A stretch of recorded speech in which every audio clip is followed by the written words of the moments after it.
Здравствуйте, меня зовут Сахар. Сразу к делу. Сегодня мы будем с вами делать открытку из говна и палок.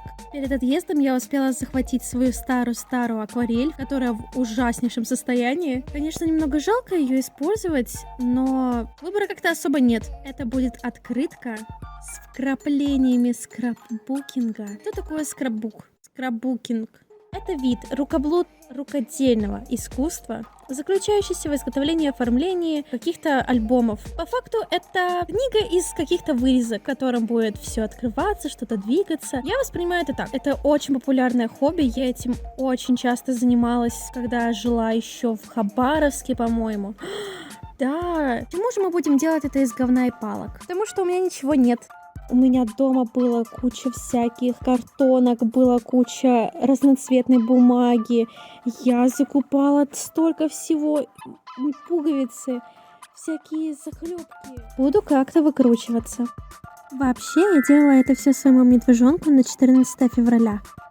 Я все это делала, пока он был на работе, и я это все делала в сверхускоренном режиме. Я не хотела простую открытку. Конечно, я могла бы просто купить открытку. Хороший подарок — это внимание. Снимите свою жопу, сделайте открытку. Господи, это не так долго. Когда я уже наигралась с текстурками, я отложила этот лист, пусть он высыхает, и приступила к деталям внутри. Я нарисовала себя в облике Сахар, свои оски и Мишу, как медвежонка. Я где-то просрала свой ластик, который я брала специально с собой. Поэтому мне пришлось все делать с первой попытки. После того, как это все высохнет, я обвожу все черным лайнером. Пока я все закрашивала, у меня появился какой-то очень странный волосок, и я понятия не имею, как он там оказался. Вот смотрите, его не было, и тут плюх.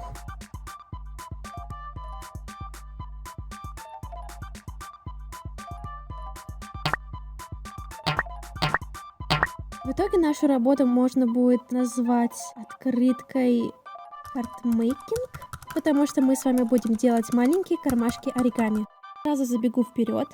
У меня нет циркуля, поэтому вместо него я пользовалась скотчем. Как сделать эти кармашки? Для этого вам понадобится сделать вот такой вот рисунок, согнуть все по линиям. Учтите, что вложить в этот кармашек вы сможете только то, что влезет в этот шестиугольник. Внутрь этих кармашков я положу маленькие оригами в виде сердечек. Они выглядят как маленькие-маленькие цветочки. Вы можете сделать 6 штук, но мне нужно было сделать 5, потому что у меня было всего лишь 100 сом 20-ками.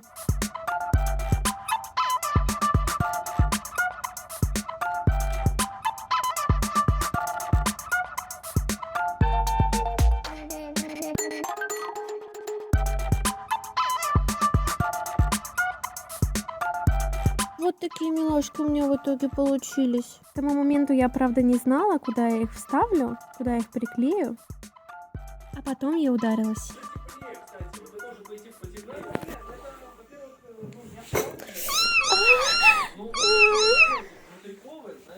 Сука, как больно я ударилась. Ай. Умираю, писец. Сука.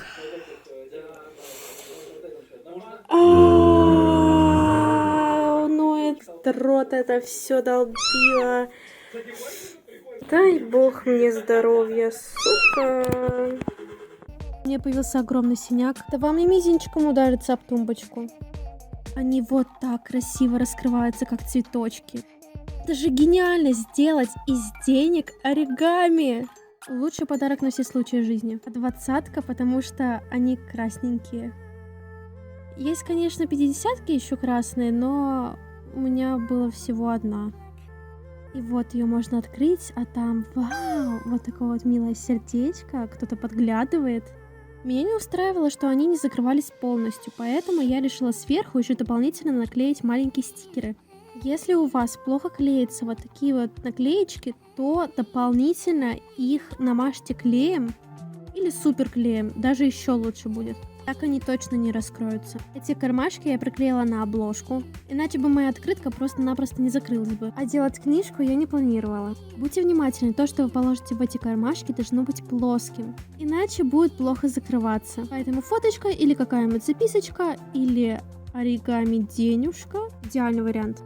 Я люблю ковыряться в мусоре, точнее, я люблю перерабатывать всякие вещи. Например, у меня была вот такая коробочка, и мне понравился в ней шнурочек и вот эта прозрачная вставка пластика. Ее я и переработаю. Я разрезала ее на несколько маленьких прямоугольничков и буду делать из нее открытку водопад. Можно, в принципе, написать что-то прямо поверх этих прозрачных прямоугольничков. Я решила наклеить сверху дополнительные, чуть меньше по размерам, чтобы вот эти прямоугольники были как рамка.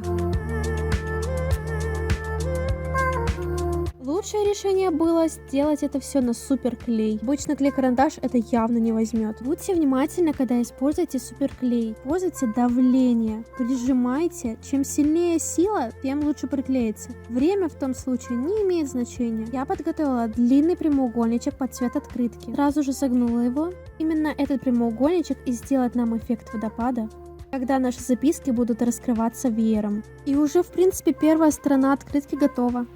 Приклеиваем это все и начинаем рисовать все, что мы хотим.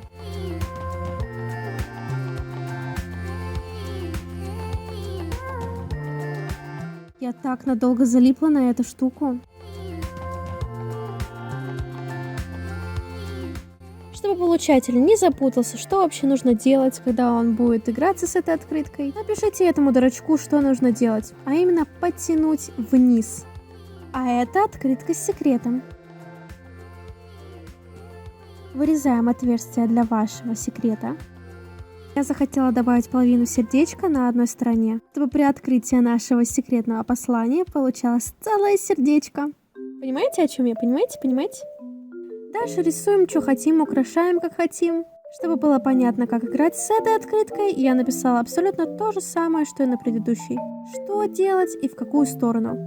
Уже на этом этапе я поняла, что сердечко выглядит слишком скучно, и я потом добавлю туда позолоту. Кто бы знал, к чему это может привести. Вот и пришло время для наших маленьких мосик. Было огромное пространство для чего-то, я думала сначала написать там послание. Можно было там написать какой-нибудь стишок или просто записочку какую-то. В любом случае, я решила поставить их так, словно бы у них был небольшой диалог. Потом поймете, о чем я. Пока что это выглядит пустым, вот так. И лучше бы я так и оставила. Зачем я решила вообще что-то добавлять? Выглядело все чисто, так нежно, но нет. Мне было мало, и я добавила золото везде, даже где не нужно. А вот внутри мне надо было остановиться, когда я делала эти дурацкие цветочки, они тут реально лишние. А еще я заляпала вот эту веерную открытку, я хотела, чтобы было золото по краям. Но у меня руки из жопы, а мозг высох в детстве. Поэтому я не стала дожидаться, когда эта краска высохнет, и просто взяла и закрыла все. Несмотря на все это, вот это сердечко вообще, вот это не зря.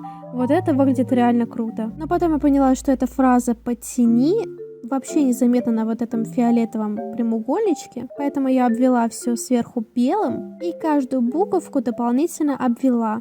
Вот так выглядит лучше. Выглядит атмосферненько. И меня никто за это осуждать не будет. Получателю открытки все равно обязано понравиться. Если ему не понравится, он меня недостоин. Я бы хотела себе такую же.